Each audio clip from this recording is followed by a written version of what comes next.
Hey guys, welcome to the channel. Today I'm doing a review of a product. I'm just going to start doing videos that I enjoy, doing. I'm kind of sick of talking about stocks and companies and kind of all that kind of stuff. I do, still invest. I still have my portfolio and I still keep up with it. And I'll still talk about that in some other videos, but I also just want to do videos that I want to do and I enjoy doing, and kind of my hobbies, things that I'm buying. And today I'm going to talk about a product that I purchased 100% with my money, so there's no incentive for me to talk good about the company. I just want to do a video because I enjoy talking about things that I think are awesome, I think are cool, and they're good products. And it's made in America. I love that. Made in Texas. I love that even more. Just like I think they're about manufacturing about four hours away from me, so I love that. So this product is called Icy Breeze. It's a portable air conditioner, so I'm going to show you right now. So here it is. Basically, it looks like a cooler, and it is a cooler.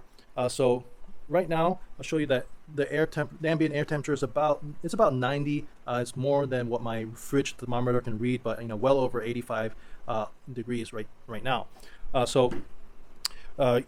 It's a standard cooler, has wheels, and has a handle for dragging it when it's full of ice. It has a plug so you could drain water out of it, but on top there is a vent. And so there's a vent up here, kind of like a car AC vent, and you could remove this tube and you could pull it and kind of aim the air however you want. So the air comes out of there. Probably use this part of it 90% of the time. On top of this is the controller. So this is the power. The power cord goes in there, and here's the fan controller that operates the pump and the fan. I'll show you in a minute. So it has 3 speeds: medium, low, and high. And here is optional. You could buy a battery pack from them, and I didn't opt to do that because I'm running it off of this guy right here. A portable solar battery station. And I'm going to talk more about this guy in a separate video, but I love this guy as well. You could charge it with solar, backup battery, backup generator, camping, supply. But I'll talk about more about this in a separate video. So let's open this guy up, and I'll show you the insides, and I'll show you that. So this, is not full. I don't have that much ice. It's about less than a quarter full of ice and a little bit of water. Put some of these, ice packs in here just to see if I could get it a little bit cooler. So this is a true air conditioner because there's a heat exchanger in here, a radiator in here. So there's a pump in here. It sucks up water, and it sucks up cold water. It goes up this tube and it goes into the heat exchanger. The cold air runs through the heat exchanger, and behind the heat exchanger is a fan that's going to blow air across the heat exchanger. And of course it's going to be cold air because you're running iced water through here, and then it blows out of the vent I just showed you earlier. So it is a true air conditioner. Just instead of using Freon or any other type of coolant, you're using just ice cold water. And so when the water is done flowing through here, it comes back out of this tube and back into out of that tube, and it comes back into the cooler to get to recycle the water, and then it cycles back in. So that's what this power cord is for. It's for the pump inside, and basically there you go. That's the heart of the unit. Their radiator right there. So I'm going to run it, and I'm going to show you how cool it can get. So I want to say that I used this this weekend. We were at a football game, kids football game, and it was like 95 degrees. We were in Houston, hot and humid. I had this sucker full of ice, and it was fantastic. My other son loved it.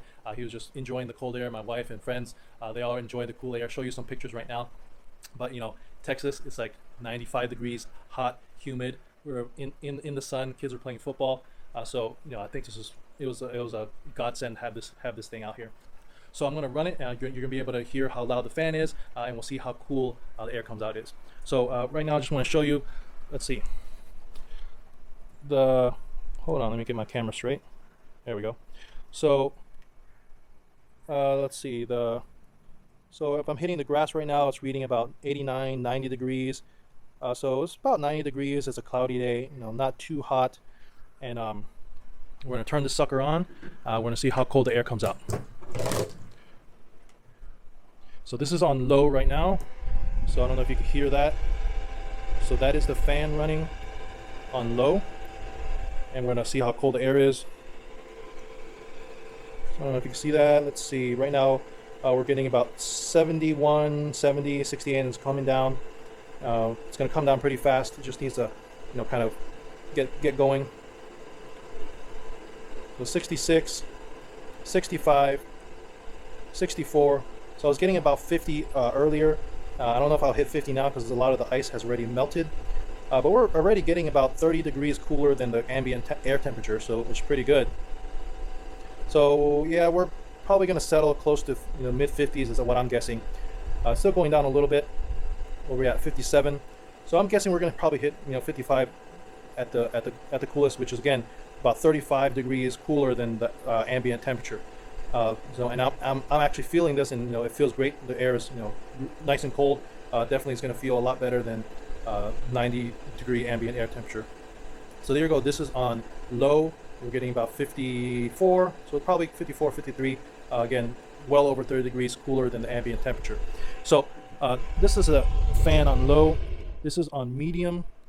So on medium, it doesn't get any cooler. It's just the fan is just blowing louder and blowing harder. But it doesn't get cooler because the ice is the ice. It is its temperature. So that is on medium, and this is on high.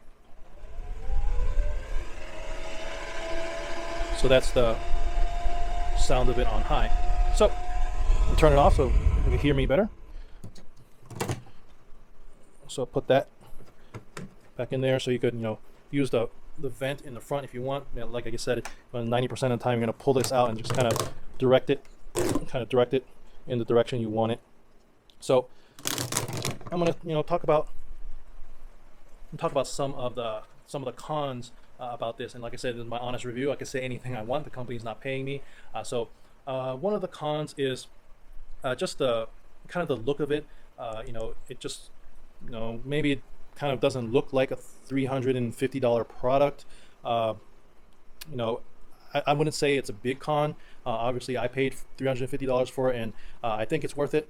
But some people might look at it and not think that this is a $350 product. But one of the cons I would say is this controller. I just don't like the way the controller moves. It just kind of feels like it's outdated, kind of having this wheel. I'm just kind of being picky. They have an updated version, which is a platinum. I think it's a little bit more expensive. It actually has touch buttons, but it is what it is. I'm just kind of being picky here. I wish you were able to get rid of this if you didn't buy the battery. I wish you would be able to get rid of this whole unit because it's just kind of like an eyesore and just like a bulging piece on top. So I understand they probably don't do that just for ease of manufacturing, where all the units are the same. So I understand why the company wouldn't do it. I just wish that they did. The only other thing is kind of the color choices. So the lid for this color, you can only get black and gray. And you can see the gray, I don't know if that shows up, gets dirty really easily. There's already smudges and nicks, when it bumps up against things. So that's the only thing I don't like about the color choices. But the only other choice is to get black, and it just doesn't make sense. Why would you get a black lid or a black cooler? This thing's going to be outside. It's going to absorb heat, absorb sun. So I don't understand why you would want a black cooler. So the only other thing I want to say about this, and it has nothing to do with the product itself, but one of the biggest cons, again, has nothing to do with the product, is so you're going to use ice in this thing as the coolant, as ice water. Pretty much everywhere you go, you're only going to be able to get chip ice, and so chip ice is basically a lot flatter and a lot thinner ice. That's what you're typically going to get at gas stations, at hotels, pretty much everywhere that's not your house. In your house, you're going to be able to get ice cubes, which is more solid ice, and that's going to last a lot longer. So at the football game, I had only access to chip ice. I filled this thing up, so it's about almost 30 pounds of chip ice, and it lasted, I think, maybe 2 hours, and that just wasn't enough. So chip ice melts too fast. So what I would recommend is filling this sucker with you can fill this thing up with ice cubes, which would be much better. But what would be even better is if you fill this up with like 2 gallons of solid ice, frozen solid, and probably surround it with water bottles, standard water bottles that are frozen solid, and then surround that with ice cubes. I'm going to try that next time and see how long that lasts, but I'm willing to bet that probably lasts a good 4, maybe 5 hours, is what I'm guessing. So that's the biggest negative about this product, is your availability of getting that solid ice. So again, not really a con on the company or the product. It's just the type of ice you're going to get at gas stations and at hotels. It's going to be the chip ice that melts really fast. So, overall, I think it's worth it. Again, I tried to calculate how much it was going to be if I wanted to make this myself, and I calculated it's probably going to be close to 120, 150 bucks if I bought a radiator, a fan. If I had to buy another cooler, it'd probably be closer to like 180 bucks. So to me, it's just not worth it. Spend about 150, 180 bucks on all the things. Not mentioning time driving to various stores, or even if I ordered on Amazon, just the time to put things together and troubleshoot it. My time is worth more than 150 bucks. So for me, it was worth spending the $350 to get this product. The only other thing is, I would recommend, if you're using it with a battery station like I am, don't buy the power cord, the AC power cord, your standard home power cord, because you're not going to be using this at home. You're probably most likely going to be using it out and about. So I would recommend you buy the DC power cable that you could buy from them, which I believe is about $20 or $25, but you could probably buy a DC cord, and I believe it's a 5.5 by 2.5 adapter, and you can probably buy that on Amazon for like 10 bucks. So then you'll be able to run it on DC power, and that saves a lot of battery if you run it on DC power, as well as not needing to have this block, because the AC power, you're going to have to carry around the power cord with the power brick here. With the DC, you're just having to have the power cord itself. So that's pretty much all I want to say about this product. Again, I really love the product. I think it's well worth the $350 that I paid for it. It's made in America and made in Texas, so I love that as well. All right, guys, so if you like this video, please give me a thumbs up. I really appreciate it. Again, I just like to talk about stuff, and I'm going to be doing some more videos about my power generator, my solar generator, and things that I like to talk about. It's just what I want to do. So thank you guys for watching. Peace.